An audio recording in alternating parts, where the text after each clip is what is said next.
हाँ देखिए, मैंने आपको इक्विवेलेंट मास से रिलेटेड कुछ बात बताई है। इक्विवेलेंट मास जो हम लोग कैलकुलेट करते हैं, अगर हमें इक्विवेलेंट मास कैलकुलेट करना है एसिड के लिए, तो हम यहाँ लिखेंगे मोलर मास। अभी इसको लिखना नहीं है, तो हम कल ही डिस्कस कर चुके थे। मोलर मास अपॉन एसिड है तो उसके लिए हम लोग वर्ड यूज करते हैं बेसिसिटी। और अगर यहाँ पर बेस होगा तो क्या होगा, मोलर मास अपॉन एसिडिटी। ये हम लोग कल डिस्कस कर चुके थे। बेसिसिटी और एसिडिटी के बारे में बात हो चुकी है। लेकिन कई बार क्या होता है, एग्जामिनर इक्विवेलेंट मास सॉल्ट के लिए पूछता है या फिर किसी मेटल के लिए पूछेगा, तो ये अलग अलग कन्वर्जन है इसमें। Equivalent mass of metal, metal के लिए अगर वो बोलता है तो आप लोगों को क्या करना है, आप लोगों को क्या करना है, यहां मोलर मास लिखना था तो यहां भी मोलर मास ही लिखना है। मतलब ये होगा मोलर मास अपॉन वैलेंसी। ये जरा आप नोट की फॉर्म में लिख लीजिए एक बार, ठीक है, इसको नोट बना के लिख दो। Molar mass upon valency metal के केस में इक्विवेलेंट मास को कैलकुलेट करने का फॉर्मूला है। ये तो हम कल पढ़ चुके हैं, आज के लिए ये है स्टार्टिंग टॉपिक, है ना। अब इससे रिलेटेड एक क्वेश्चन एग्जाम में पूछा गया, वो मैं आपको सॉल्व करवाता हूँ। एक कंपटीशन एग्जाम है, उसी में ये क्वेश्चन पूछा गया था। लिखें जरा, ये नोट करने के बाद में क्वेश्चन देखते हैं क्या है।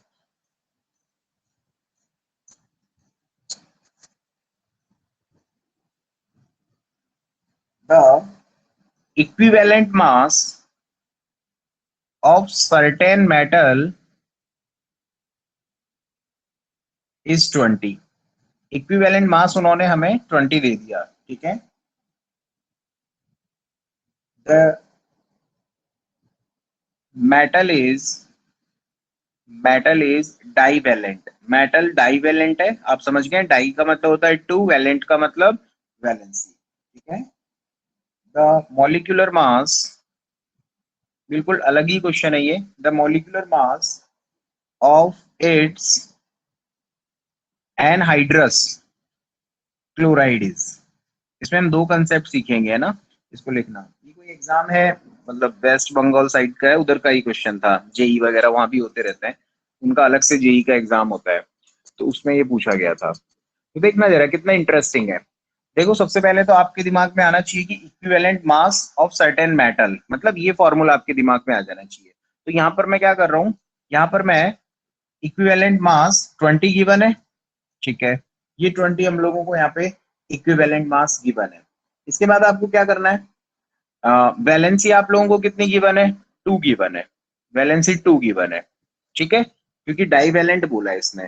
तो equivalent mass 20, molar mass calculate कर लेते हैं। मोलर मास और नीचे ये है आप लोगों का 2, वैलेंसी कितना है भाई, 2 गिवन है, तो इसका मोलर मास आपको कैलकुलेट कर लिया 40। मोलर मास कितना हो गया भाई, 40 हो गया है। यहाँ तक तो कोई डाउट नहीं है, ठीक है। अब देखना जरा इसमें, इसको मैं थोड़ा सा साफ कर देता हूँ। मोलर मास आप लोगों के पास में 40 है। अब आपको क्या पूछा है, the molecular mass of anhydrous chloride. अब सुनिएगा, ये मोलर मास किसके लिए आया है, ये मेटल के लिए आया है। मेटल का मोलर मास है, ठीक है, क्योंकि मेटल की वैलेंसी गिवन है और मेटल का ही इक्विवेलेंट मास गिवन था, तो मेटल का मोलर मास आ गया है। लेकिन इन्होंने बोला है कि molecular mass of anhydrous chloride, मतलब उस मेटल को आप क्लोरीन के साथ रिएक्शन करवाइए, है ना। साफ साफ लिखा हुआ ना, molecular mass of anhydrous. Anhydrous का मतलब तो होता है इसमें पानी नहीं है, वाटर लॉस है ना। क्लोराइड, अब आपने बचपन में फॉर्मूलेज बनाना सीखे थे 9th या 10th क्लास में। मेटल एम, उसका चार्ज कितना है, +2। क्लोरीन, क्लोरीन का चार्ज कितना होता है, -1। जब ये इक्वल होते हैं ना, तो इनको हम कट कर देते थे, और अगर अनइक्वल होते हैं तो हम इसको क्रॉस मल्टीप्लाई करते हैं। तो फॉर्मूला क्या बनेगा, MCl2, है ना। मेटल एम, क्लोरीन, मतलब इसको क्रॉस मल्टीप्लाई करते हैं हम, 2 को नीचे ले आते हैं, 1 को इधर ले आते हैं, मतलब हमारे पास में जो फॉर्मूला बना है वो MCl2 बना है। अब आप खुद सोचिए, आपके पास में एम का मोलर मास आपने कैलकुलेट कर लिया है, का मोलर कितना, 40 प्लस मॉलिक्यूलर मास की बात करते हैं। क्लोरीन का मॉलिक्यूलर मास मतलब 35.5 एक के लिए होता है, इनटू कितना करना है, 2 करना है, तो टोटल कितना हो गया, ये हो गया 71, 40, 111, ठीक है भाई। इसको नोट कर लीजिए, यू ये क्वेश्चन एग्जाम में क्वेश्चन पूछो। तो इसमें ना दो कंसेप्ट क्या क्लियर हुए, एक तो आप लोग इक्विवेलेंट मास और वैलेंसी में रिलेशन याद रखना, सेकंड आप ये फॉर्मूला बनाकर फिर उसका मॉलिक्यूलर मास कैलकुलेट करना। नेक्स्ट,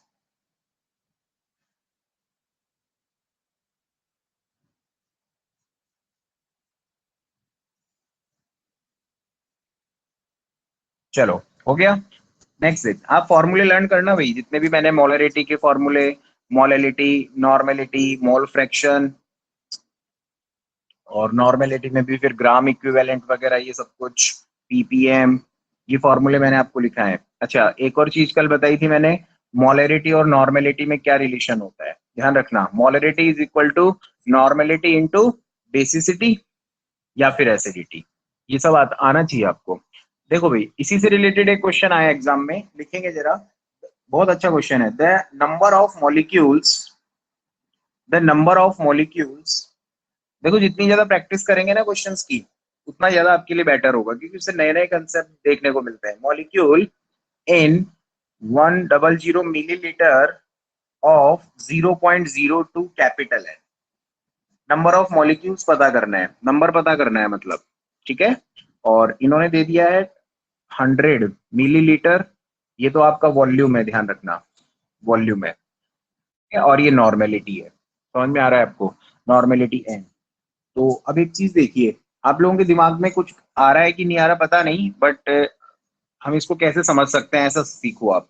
आपको एक बात पता है कि ये ना, मैंने नंबर ऑफ मॉलिक्यूल्स के लिए एक फॉर्मूला बताया है, या फिर मैंने एक ट्रिक बताई थी आपको। जब भी इस दुनिया में नंबर पता करने होंगे तो आपके पास में एक लाइन मैंने आपको याद करने के लिए बोला है। लाइन क्या थी? लाइन, मोल हटाओ, ये याद,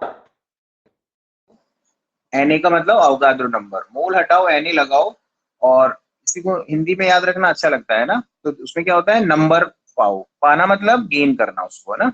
ये हमारे टीचर की लाइन है भाई, विरासत में मिली हुई है मुझे ये लाइन, तो मैं भी इसको डिलीवर करता रहता हूँ, और ये बहुत अच्छी लाइन है। अब आपको पता है, यहाँ नंबर पता करना है, मतलब आपको क्या करना पड़ेगा, मोल लेकर आना पड़ेगा, क्योंकि मोल हटेंगे फिर एन लगाते ही नंबर आ जाएंगे हमारे पास में, ठीक है। तो सबसे पहले मैं मोल कैलकुलेट कर लेता हूँ। अब देखना जरा, अब ध्यान से समझना भाई, क्योंकि ये तो चलो ठीक है, अभी पढ़ रहे हैं, एग्जाम में कैसे सोचने का तरीका होता है हम लोगों का। वॉल्यूम गिवन है, नॉर्मेलिटी गिवन है। अब आप मेरे को एक बात बताओ, आप नॉर्मेलिटी में और वॉल्यूम में रिलेशन पढ़ लेते हैं, है ना। Normality is equal to the gram equivalent of solute upon volume of solution in litre, ऐसा ही है नॉर्मेलिटी। लेकिन एक बात सोचकर देखो कि ग्राम इक्विवेलेंट कैसे निकलेंगे, इस फॉर्मूले में बिल्कुल पॉसिबल नहीं है। ये इस क्वेश्चन में ग्राम इक्विवेलेंट निकाल ही नहीं सकते आप, कैसे सर? उसके लिए तो हम लोगों को क्या करना पड़ेगा, ग्राम इक्विवेलेंट के लिए कल मैंने एक फॉर्मूला बताया था आप लोगों को, ग्राम इक्विवेलेंट, ठीक है। उसके लिए हम लोगों ने पढ़ा था इक्विवेलेंट मास, इक्विवेलेंट मास और ऊपर लिखा था गिवन मास, ऐसा कुछ था भाई, आप याद कीजिए। और फिर मैंने इक्विवेलेंट मास भी कैलकुलेट करना सिखाया था आप लोगों को, मोलर मास। तो ये वाली चीजें हमारे पास में कहाँ गिवन है, कोई मास गिवन है क्या? नहीं। इक्विवेलेंट मास तब निकालेंगे जब हमें कोई एसिड और बेस या गिवन होगा, या कोई सॉल्ट गिवन है, या कुछ भी गिवन नहीं है, मतलब ये चीज हमारी फ्लॉप हो गई। हम इस तरीके से इस क्वेश्चन को नहीं कर सकते। दूसरा तरीका क्या है हमारे पास में, हमारे पास में एक तरीका है, क्या तरीका है कि सर, हम लोग क्यों ना नॉर्मेलिटी को ही चेंज कर दें, किसमें, मोलरिटी में, ठीक है। तो इसको देखना जरा, मोलरिटी में कैसे चेंज करूंगा, तो मैंने कल लिखाया था molarity is equal to normality, normality into, देखो ये कौन है आप लोगों का, ये मॉलिक्यूल आप लोगों का कौन है, H2SO4 है, इसको सॉरी कंप्लीट कर लेना, H2SO4 इज, ये पूरा क्वेश्चन अब हुआ है। The number of molecules in 100 millilitre of 0.02 normality H2SO4 is dash dash dash, ऐसा है ना ये क्वेश्चन। तो नॉर्मेलिटी का फॉर्मूला नहीं लगेगा इसमें, तो आप क्या करो, इस मोलरिटी को, नॉर्मेलिटी को मोलरिटी में चेंज कर लो। अब बताओ, ये एसिड है ना, तो इसके लिए आप यहाँ क्या वर्ड यूज करेंगे, बेसिसिटी, ओके। अब आप इजीली समझ गए कि मैं क्या बोल रहा हूं। आपको नॉर्मेलिटी गिवन है 0.02, और उसको किससे मल्टीप्लाई कर देंगे, 2 से, क्यों? क्योंकि बेसिसिटी, H2SO4 की बेसिसिटी कितनी होगी, 2 होती है, ध्यान रखना। समझ में आ गया ना आप लोगों को? अब देखो यहाँ पर क्या करना है, आप लोगों के पास में मोलरिटी आ गई, मोलरिटी वो वैल्यू आप लोग पता कर लोगे, मतलब 0.2 तो हाफ हो गई, 0.1, ठीक है, ये मोलरिटी आ गई। अब हमारा काम आसान हो गया।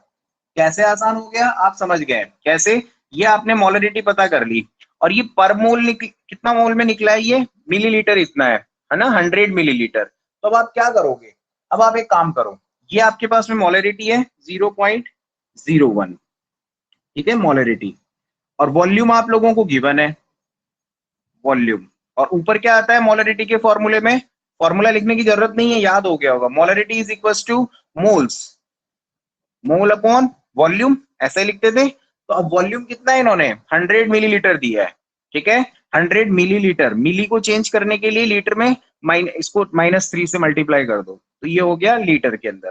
तो यहां से मोल मुझे कैलकुलेट होंगे, मोल कितना कैलकुलेट होंगे, 0.01 इंटू 100 इंटू 10⁻³ तो ये कट गया सब, है ना, तो कितना बचा मोल, मोल हो गया आपके पास में 10⁻³ तो 10⁻³ मोल आ गए हैं। अब देखो मोल आते ही तो हम लोग बड़े खुश हो जाते हैं क्योंकि हमारे पास में नंबर आने वाले हैं।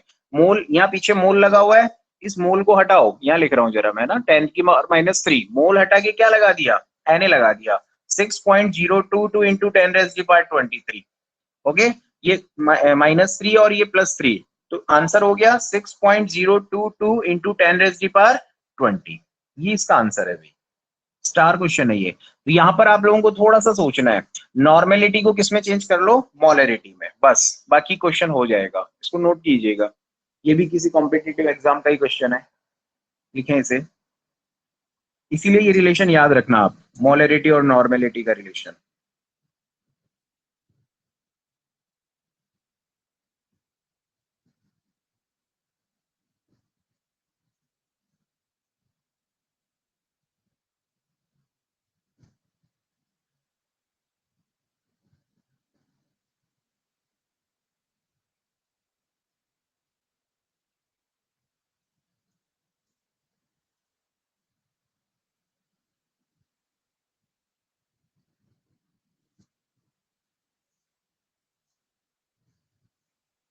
Next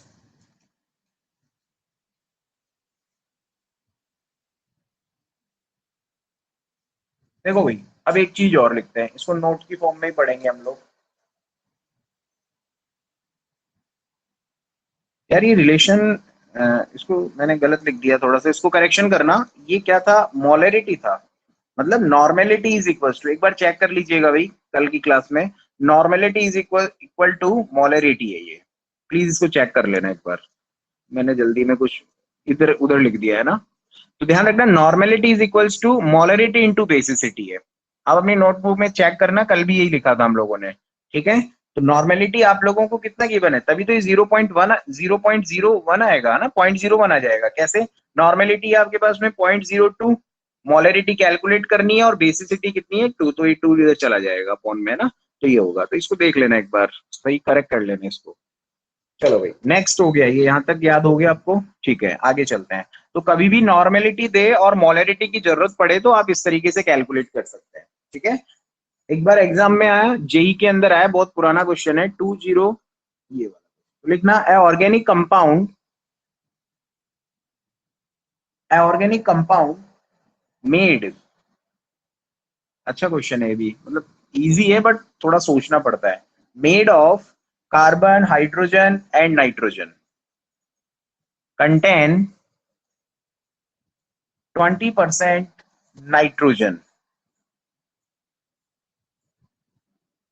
it's minimum molecular mass या मॉलिक्यूलर वेट, मॉलिक्यूलर वेट या मास इज, ठीक है ऑप्शंस है लेकिन मैं ऑप्शन नहीं लिख रहा हूं, हम डायरेक्ट आंसर निकालते हैं। देखो ऑर्गेनिक कंपाउंड है, इन तीनों से मिलकर बना हुआ है, ठीक है, और उसमें 20% नाइट्रोजन है। अब जरा गौर से समझिए, अब मास परसेंटेज का क्वेश्चन है ये, W/W है ना मास परसेंटेज, तो mass percentage of nitrogen, nitrogen की बात चल रही है, नाइट्रोजन के बारे में बोला है इन्होंने, तो नाइट्रोजन को हम लिखेंगे यहाँ मास परसेंटेज ऑफ नाइट्रोजन। आप फॉर्मूला याद कीजिए, हमने क्या पढ़ा था, mass of that component, that component का मतलब आप समझ गए, नाइट्रोजन का मास चाहिए यहाँ, है ना, तो मैं लिख देता हूँ molar mass of nitrogen upon, upon क्या था, total mass, upon total molecular mass जो भी हमने लिया था, टोटल मास, ठीक है। टोटल मैंने क्या लिख दिया, टोटल मास या फिर मॉलिक्यूलर मास जितना भी टोटल है हम लोगों के पास, और इनटू के में क्या था 100, ऐसा हम पढ़े थे। तो देखो मास परसेंटेज कितना गिवन है 20, ठीक बात है। अब देखिए नाइट्रोजन के लिए बात कर रहे हैं तो नाइट्रोजन का मोलर मास कितना लेना होगा 14, अगर नाइट्रोजन अकेला है, ध्यान रखिएगा। अगर यहाँ कभी मॉलिक्यूल की बात करते N2 की बात करते तो आप यहाँ 28 लेते, बट अभी नाइट्रोजन सिंगल फॉर्म में नाइट्रोजन लिखा हुआ है सिर्फ, यहाँ नाइट्रोजन मॉलिक्यूल होता तो N2 लिखना था, भी ध्यान रखना। अच्छा, और नीचे आप लोगों को क्या करना है, मोलर मास, मोलर वेट उसका क्या करना है, कैलकुलेट करना है। तो मैं इसको शॉर्ट में मोलर मास को लिख देता हूँ इंटू 100, इसको इधर ले जाओ, इसको उधर ले जाए, तो ये हो गया 40/20 इंटू 100, ठीक है। तो ये हो गया 5 टाइम्स 14, 5 से कितना होता है 70, तो मोलर मास कितना होगा इसका 70 ग्राम, या फिर यू लिख दो। तो बिल्कुल बेसिक सा क्वेश्चन पूछा गया था, आपकी इस वाले नॉलेज को चेक करना था उन्हें, और इस नॉलेज में भी आपको ये चेक करना था कि मोलर मास आप 28 तो नहीं ले लेते हैं, कई बच्चे यहाँ 28 लिखते हैं, तो नाइट्रोजन एटम लिखा हुआ है, ठीक है। नेक्स्ट, एक छोटा सा टॉपिक पढ़ेंगे फिर उसके क्वेश्चंस करते हैं ना। देखना भाई, एक छोटी सी हेडिंग लिख देना, मोलरिटी इक्वेशन। मोलरिटी इक्वेशन, इस पे भी कई बार एग्जाम में क्वेश्चंस पूछे गए हैं। मोलरिटी इक्वेशन देखना सुनना, इसका क्या मतलब है। देखो एक सॉल्यूशन है मेरे पास में, उसकी मोलरिटी m1 है, तो उस समय उसका वॉल्यूम कितना है v1 है। एक सॉल्यूशन है, मोलरिटी m1 है, तो उसका वॉल्यूम v1 है, ठीक है। अब वो एग्जामिनर बोलता है कि वॉल्यूम को चेंज कर दो, v1 से कितना कर दो v2, तो उसके लिए मोलरिटी को हम कंसिडर कर रहे हैं m2, ठीक है। तो ये इक्वेशन में आपको यहाँ इक्वल कर देना है बस, मतलब एग्जामिनर क्या पूछेगा, एक सॉल्यूशन है मोलरिटी इतना है, वॉल्यूम इतना है, अगर हम वॉल्यूम इतना कर दें तो नई मोलरिटी क्या होगी, ठीक है। तो आप इसको नोट कर लेना भाई, molarity equation m1v1 is equal to m2v2। इसकी लैंग्वेज अगर लिखवानी है तो मैं लिखा देता हूँ, लिख लो चलो। If a solution having molarity m1, having molarity m1, सबसे ज्यादा टाइम है ना मोल कंसेप्ट पे ही लगता है भाई, इसमें अलग अलग वैरायटी क्वेश्चंस होते हैं, इसलिए हम बहुत ध्यान से पढ़ते हैं इसको, capital M, and volume v1, ठीक है, इज डाइल्यूटेड, आपने उसको डाइल्यूट कर दिया है, उसका वॉल्यूम चेंज कर दिया, डाइल्यूट करना मतलब पानी डाल देना, और पानी डालते ही वॉल्यूम चेंज हो जाएगा, इट इज डाइल्यूटेड, या फिर ऐसा भी लिख सकते हो, is change volume by v2, है ना, वॉल्यूम को आपने v2 कर दिया, तो मैं ऐसा ही लिख रहा हूँ to volume v2, to volume v2। So new normality. So new molarity. Sorry. So new molarity is M2। अब आप इजीली क्वेश्चंस करेंगे, अभी मैं करवाऊंगा आप लोगों से क्वेश्चन, आप इजीली कर लेंगे, है ना। ऐसा कई बार होगा, आपसे वॉल्यूम भी पूछ सकते हैं, मोलरिटी दे देंगे, नई वाली मोलरिटी दे देंगे, वॉल्यूम दे देंगे, और पूछेंगे पुराना V1 क्या है, मतलब पुराना वॉल्यूम क्या है। तो इनमें से कोई भी एक क्वेश्चन फॉर्म हो सकता है, चार यहाँ पर आप लोगों के पास में वेरिएबल है, तो आप उसको चेंज कर सकते हैं, ठीक है। ये मोलरिटी इक्वेशन है, हम लोग इसको नॉर्मेलिटी इक्वेशन में भी चेंज कर सकते हैं, मतलब आपको यहाँ पे क्या करना है, नॉर्मेलिटी इक्वेशन लिखना है, अगला हेडिंग नॉर्मेलिटी इक्वेशन, और उसमें m1 की जगह n1 हो जाएगा, और कोई चेंजेस नहीं होंगे, क्योंकि आपको मालूम है ना मोलरिटी और नॉर्मेलिटी। अच्छा ये आया कैसे, उसके लिए आप टेंशन मत करो, क्या है, molarity is equal to mole upon volume. इसको मैं समझा देता हूँ, पहले इसको लिख लो, है ना। ये है आप लोगों का, अब क्या कर दोगे n2 कर दोगे, सिंपल, जहां m1 है वहां n1 कर दें, और जहां n2 है वहां पर आप लोग n2 कर दें, इसको बोलते हैं नॉर्मेलिटी इक्वेशन,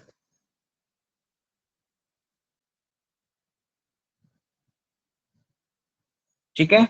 अच्छा इसका छोटा सा डेरिवेशन है, वैसे तो आप खुद ही समझ गए होंगे, फिर भी मैं बता देता हूँ ये आया कैसे।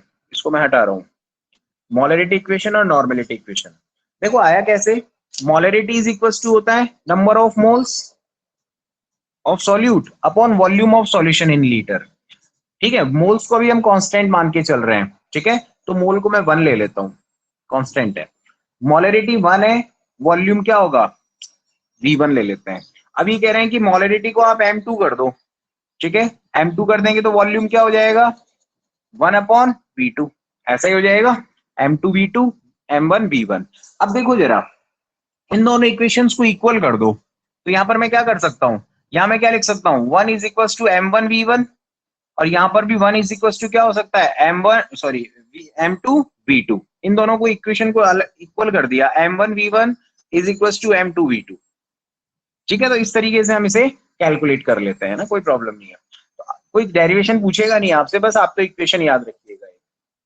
ये एक पॉइंट है यहाँ पे बहुत इंपॉर्टेंट। ठीक है, एक नोट लिखिए जरा, नया नया पॉइंट है, स्टार पॉइंट है। अब सुनना भाई मेरी बात को बहुत स्पेशली। अब आपसे क्या करेंगे, ध्यान रखना, कॉम्प्लेक्स क्वेश्चन बनाने के लिए दो सॉल्यूशन को मिक्स कर देंगे, है ना। दो सॉल्यूशन लेंगे, सपोज करो मैं HCl लूं और H2SO4 लूं।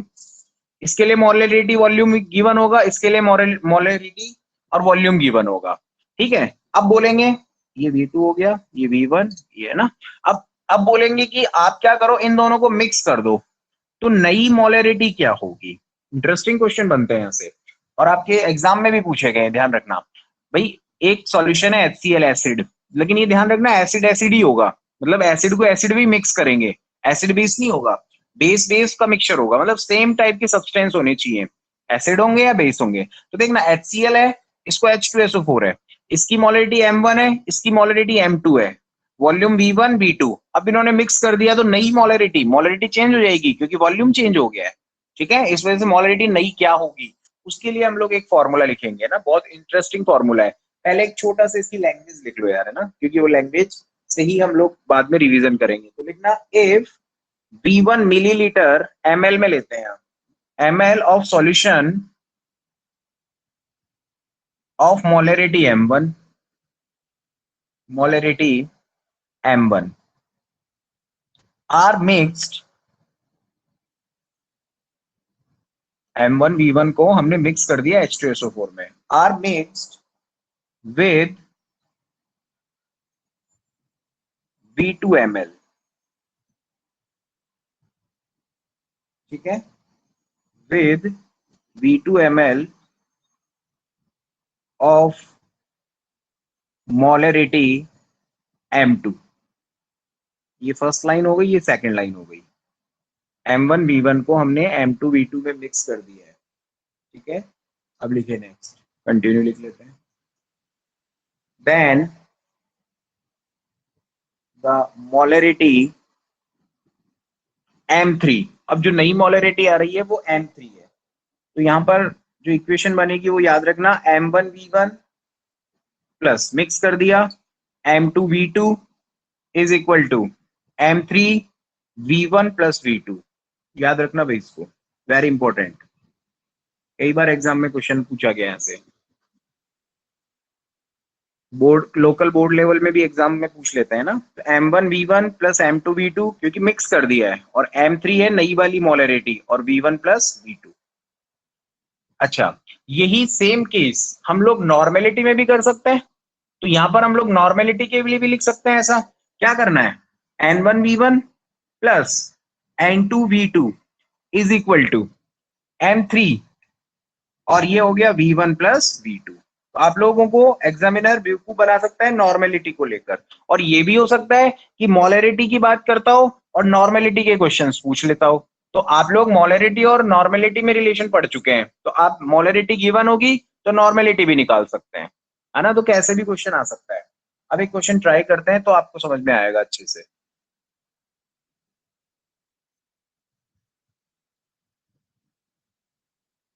इन सब चीजों को याद रखने का एक ही तरीका है, आप एक ब्लैंक पेपर लें, उस पर सारे फॉर्मूले लिख दें, और एवरी डे आप है ना उसको रीड करें। 10 दिन अगर आपने रेगुलर रीड किया ना, आपको अपने आप याद हो जाएगा सब कुछ। देखो क्वेश्चन कैसे आएगा, कैलकुलेट, अच्छा क्वेश्चन है ये, कैलकुलेट मोलरिटी, मोलरिटीज कर लेते हैं, calculate molarities and normalities of the solutions, of the solutions. ठीक है, ऑन मिक्सिंग, मिक्स करने पर आपके दिमाग में सीधा सीधा एक ही कंसेप्ट आएगा। ठीक है, मिक्सिंग में क्या मिक्स कर रहे हैं जरा देखते हैं। 100 millilitre, 100 millilitre of 0.2 capital M H2SO4 के अंदर आपने मिक्स कर दिया विथ, करता हूं विथ 50 ले लेते हैं, 50 ml of 0.1 capital N HCl। दो तरीके हैं आपके पास में, ये बहुत कॉम्प्लेक्स क्वेश्चन भी बन जाता है। कॉम्प्लेक्सिटी आप खुद क्रिएट कर सकते हो, है ना। आप लोग इनको अलग अलग से कैलकुलेट करो और फिर ऐसा करके बहुत, मतलब एक पेज का सॉल्यूशन है, लेकिन इसकी एक शॉर्ट ट्रिक सी बन गई है। क्या बनी है जरा देखना। आप लोगों को क्या पता करना है, मोलरिटी पता करनी है सबसे पहले मिक्सचर की। तो अब आपके लिए बहुत इजी हो गया है काम। M1V1 plus M2V2 is equals to M3V1 plus V2, ऐसा कैलकुलेट करना है हम लोगों को। अब देखना कितना आसान है। एक काम करना, इस इक्वेशन को इजी कर लो। मैं डायरेक्ट लिखूंगा M3, अगर मेरे को लिखना है तो ये V1 अपॉन V2 नीचे चला जाएगा। ठीक है, मैथमेटिकल ऑपरेशन है सिंपल सा। अब देखना कैसे होगा। इसको आप लोग क्या करो, 0.1, अब आप लोग है ना इसको M1 बोल दो भाई, ये तो M1 है, यहाँ लिख रहा हूं मैं M1, ये M2 हो गया। ओके, ये M1 है तो इसका वॉल्यूम क्या हो गया V1 और ये हो गया V2। तो मैं यहाँ पे इक्वेशन लिख रहा हूँ 0.2 इंटू 100, समझ में आ गया। M1 0.2 है और 100 है आप लोगों का V1, ठीक है, plus M2 V2, M2 0.1 into V2 आप लोगों के पास में गिवन है, V2 आपके पास में गिवन है 50 ml। देखो यहाँ पर मैं ना इनको चेंज नहीं कर रहा हूँ, आप लीटर वीटर के चक्कर में मत पड़ना, हमारा आंसर इसी में ही आ जाएगा, कोई प्रॉब्लम नहीं है। ठीक है, ये हो गया। अब देखना अपॉन क्या कर दूंगा अभी, V1 प्लस V2, तो V1 कितना है 100 और V2 है 50, तो ये 150 में डायरेक्ट लिख देता हूँ। तो ये इजीली आप इस तरीके से इसको सॉल्व कर लेंगे। ये 10 हो गया, तो ये 100 क्रॉस हो गया। तो अब बचा क्या हमारे पास में, अच्छा ये जीरो से जीरो भी कट कर दें, तो ऊपर हो गया 10 और नीचे हो गया 15। ठीक है, इसको सॉल्व कर सकते हैं हम लोग 2/5, 2/5 को आप सॉल्व कर लेना भैया ना, जो भी है आंसर आप कैलकुलेशन घर पे कर लिया करें ना, इसको लिख लें। तो आप लोगों के सामने कितना इजी क्वेश्चन हो गया है। दो एसिड दिए थे और उनको मिक्स करने पर नई मोलरिटी आपने कैलकुलेट कर ली है, ये मोलरिटी कैलकुलेट हो गई है।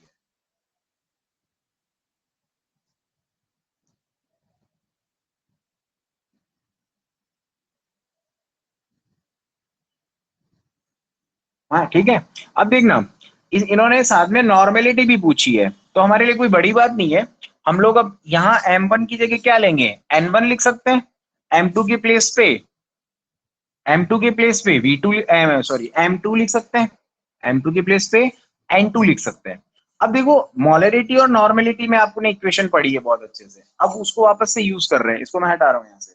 अब देखना जरा कितना आसान हो गया है। Normality is equal to molarity into, क्या है एसिड है तो आप लोग यहाँ बेसिसिटी लिख लेना। समझ में आ गया ना आपको, बेसिसिटी। तो नॉर्मेलिटी आपको कैलकुलेट करनी है। मोलरिटी गिवन है आप लोगों को, जैसे फर्स्ट केस में 0.2 गिवन थी, है ना, 0.2 गिवन है। और बेसिसिटी कितनी है, H2SO4। इसको बताओ इसमें डिस्प्लेसेबल H प्लस आयन कितने हैं, 2, तो यहाँ 2 हो जाएगा। तो नॉर्मेलिटी कितनी हो गई, 0.4। ठीक है, फर्स्ट केस के लिए। सेकंड केस के लिए भी पता कर सकते हैं, अब तो क्या प्रॉब्लम है, ये N1 की बात चल रही है। N2 के लिए भी कैलकुलेट कर सकते हो, M2 इंटू बेसिसिटी, लेकिन उसके लिए उतनी ही होगी भाई, ध्यान रखना। उसका रीजन क्या है, क्योंकि सेकंड जो एसिड है वो हमारे पास में कौन है, HCl है। रीजन, HCl की जो बेसिसिटी है वो कितनी है, 1, 1 रहेगा। अच्छा M2 कितना हो जाएगा, M2 आपके पास में जो गिवन है, कितना गिवन है, 0.1 है ना, 0.1। तो N2 की वैल्यू कितनी हो गई, 0.1। सिंपल सा कंसेप्ट है। तो ये मिक्सचर का आप लोग कैलकुलेट कर सकते हैं। नोट करेंगे इसे, फिर आगे चलते हैं।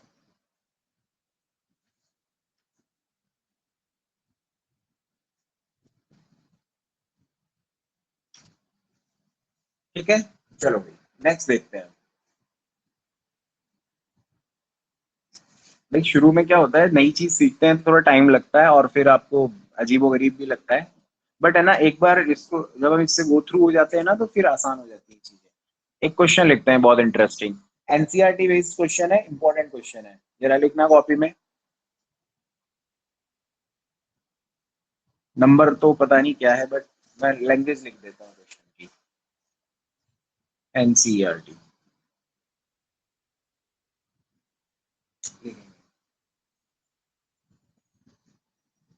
ट्राई करना आप लोग, है ना। Calculate the molarity of solution ethanol. Ethanol आप लोगों के लिए नया हो सकता है। एथेनॉल का मॉलिक्यूलर फॉर्मूला आप लिख सकते हैं, अभी हम ऑर्गेनिक केमिस्ट्री में पढ़ेंगे इसके बारे में। C2H5OH, ये एथेनॉल होता है, रटना नहीं है, समझेंगे वहां पर। ये एथेनॉल है। इन वाटर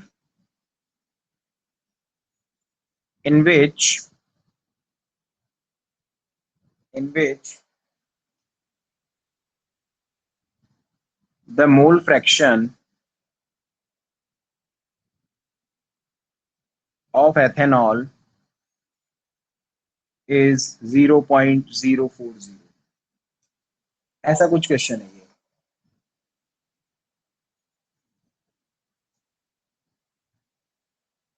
ठीक है।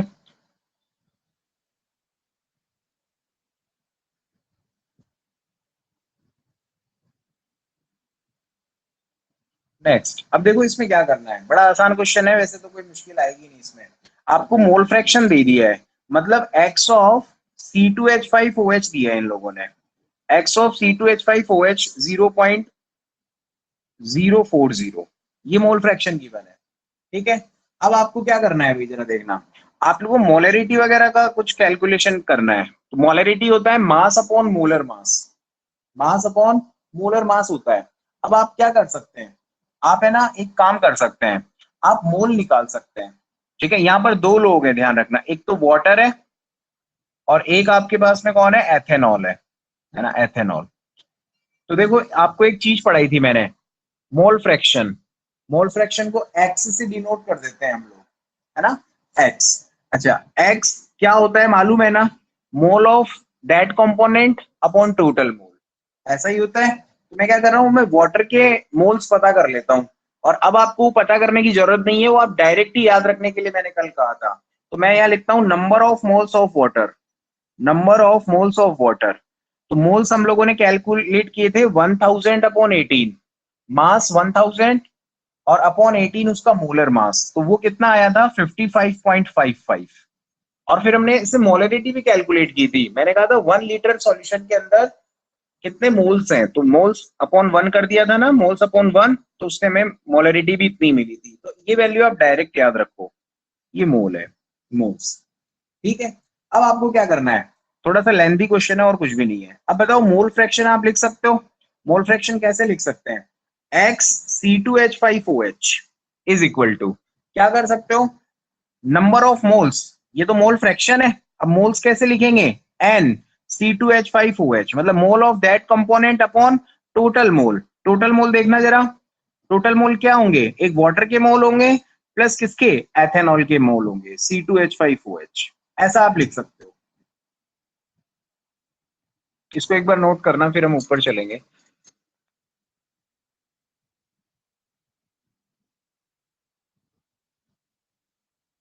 चलो, हो गया ना भाई, सिंपल है। अब आपको क्या करना है, वाटर के मोल तो आपको पता है, ये मोल आपको पता है ना, ये 55.55, ये मोल यहां पर पुट करना है, 55.55 है ना, यहां पर पुट कर लेना है। और मोल फ्रैक्शन आपको कितना दे रखा है, 0.040, मतलब मैं इसी में थोड़ा सा मॉडिफाई कर रहा हूं, इसको मैंने लिख दिया ये वैल्यू। और mole fraction of water, sorry mole कितने हैं वाटर के, 55.5।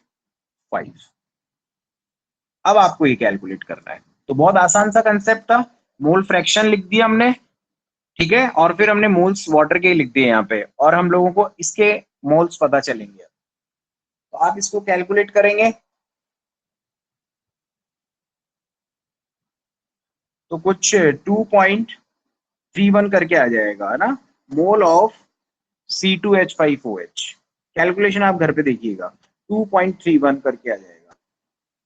तो अब आपने क्या किया, अब आपने दोनों के मोल्स एक साथ कैलकुलेट कर लिए, और मोल अपॉन क्या है, volume of solution in litre, अभी इसमें कोई लीटर बोला नहीं है, तो 1 लीटर कंसिडर करेंगे, तो इसकी मोलरिटी भी कितनी होगी, 2.31। इन्होंने क्या किया, दो क्वेश्चन को एक साथ रिलेट कर दिया। पहले मोलरिटी पूछा है और मोल फ्रैक्शन का कंसेप्ट से हमने मोल निकाल लिए हैं, तो जो मोल होंगे वही मोलरिटी होगी क्योंकि वॉल्यूम 1 लीटर है।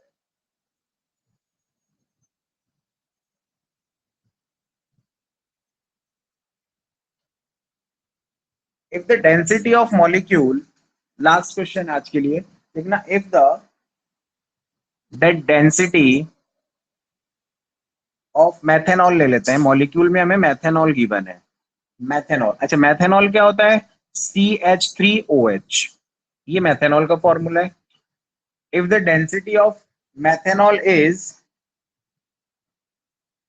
0.793 kg पर लीटर, ठीक है। ठीक है, आगे चलते हैं।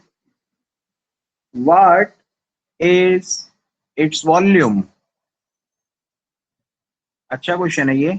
Needed for making needed for making 2.5 litre of its 0.25 capital M solution. देखो कितना अजीबोगरीब क्वेश्चन है, लैंग्वेज कुछ भी समझ में नहीं आ रही है, समझने की कोशिश करते हैं। मैथेनॉल की जो डेंसिटी है वो ये गिवन है आप लोगों को, डेंसिटी है ना, मतलब रिलेट कैसे करना है। What is its volume needed, मतलब वॉल्यूम पता करना है। ये कॉन्सेप्ट आपके दिमाग में आना चाहिए कि वॉल्यूम के बारे में बात हो रही है और साथ में मोलरिटी वगैरह गिवन है, तो आपको रिलेशन पता है भाई बहुत अच्छे से, ठीक है। अच्छा, डेंसिटी पता करना है तो डेंसिटी का फॉर्मूला हम लोगों को पता है क्या होता है। Density is equal to mass upon volume, यही होता है, ठीक बात है। अब समझना, डेंसिटी पता करनी है तो सबसे पहले यही क्वेश्चन यही दिमाग में आना चाहिए, density is equal to mass upon volume. अब देखो वॉल्यूम तो इन लोगों ने ही दे दिया है, ये रहा, ये क्या दिया है इन्होंने, वॉल्यूम पूछा है, सॉरी सॉरी वॉल्यूम पूछा है और डेंसिटी गिवन है, मतलब डेंसिटी की वैल्यू गिवन है, डेंसिटी की वैल्यू ये रही, ये डेंसिटी गिवन है, ओके। वॉल्यूम इन्होंने क्वेश्चन मार्क में डाल दिया है, ठीक है। तो मास कैलकुलेट करना है हम लोगों को, टू बी कैलकुलेटेड। अभी मास कैलकुलेट कैसे करेंगे अब समझना जरा। और हम लोगों को गिवन क्या है, यहाँ पर गिवन है लीटर, वॉल्यूम और मोलरिटी, और हम लोगों को बहुत अच्छे से पता है एक रिलेशन, रिलेशन क्या है, molarity is equal two moles, mole upon volume, यही है भाई, सिंपल सा कंसेप्ट है। ये 2.5 वॉल्यूम हो गया, मोलरिटी गिवन है, लेकिन ये मोल क्या करें, तो आप लोगों को पता है मोल क्या होता है, मोल इज इक्वल टू होता है mass upon molar mass, mass upon, मैं यहाँ पे लिख रहा हूं मोलर मास। इतनी बात समझ में आती है क्या? बहुत आसान है। मोलरिटी इज इक्वल टू होता है मोल अपॉन वॉल्यूम, कल लिखाया था ना, volume, sorry mole of solute upon volume of solution in litre. Mole के लिए क्या करना है, मोल को चेंज करना है किसमें, मास अपॉन मोलर मास में। ये तो हम कब से पढ़ रहे हैं, मास अपॉन मोलर मास। क्यों कर रहे हो सर आप चेंज, क्योंकि हमें यहाँ मास कैलकुलेट करना है।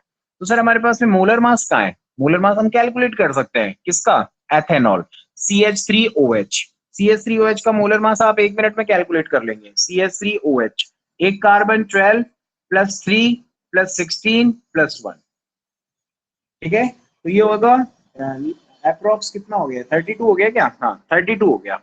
अब यहाँ पर सबसे बड़ी गलती जो आप करने वाले हैं वो पता है क्या, आपका मास किस में आया है, ग्राम में आया है, ठीक है। लेकिन यहाँ जो जितनी भी बातें चल रही है ना, किलोग्राम की बातें चल रही हैं, देखो ये रहा केजी में है ये, तो आपको इसे चेंज करना पड़ेगा केजी में, दोनों की यूनिट सेम होनी चाहिए, तो इसको आप केजी में चेंज कर लो, तो ग्राम को केजी में चेंज किया जा सकता है, ये केजी हो गया।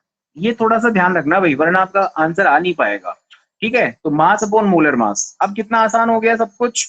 अब देखो फॉर्मूला आप समझ गए, मोलरिटी के प्लेस पे आप लिखेंगे, मैं लिख देता हूं 0.25, मास कैलकुलेट करना है अपॉन मोलर मास, दिख रहा है ना आप लोगों को, हाँ upon molar mass. Molar mass की बात करें, मोलर मास आपने कैलकुलेट कर लिया 0.032 into volume of solution, volume आपको गिवन है 2.5, कैलकुलेट कर लेंगे, इससे आपके पास में क्रॉस मल्टीप्लाई करेंगे तो मास का वैल्यू आ जाएगा। अब मास की जो वैल्यू आएगी वो आप इस फॉर्मूले में पुट कर देना, density is equal to mass upon volume, उससे आपका वॉल्यूम आ जाएगा। इनडायरेक्टली आप लोगों को इन्होंने, इनडायरेक्टली आपको वॉल्यूम नहीं दिया था इन लोगों ने ना, तो आपको इस तरीके से सॉल्व करना है, इसको नोट कर ले भाई। मॉलरिटी का ही कंसेप्ट है इस तरीके से।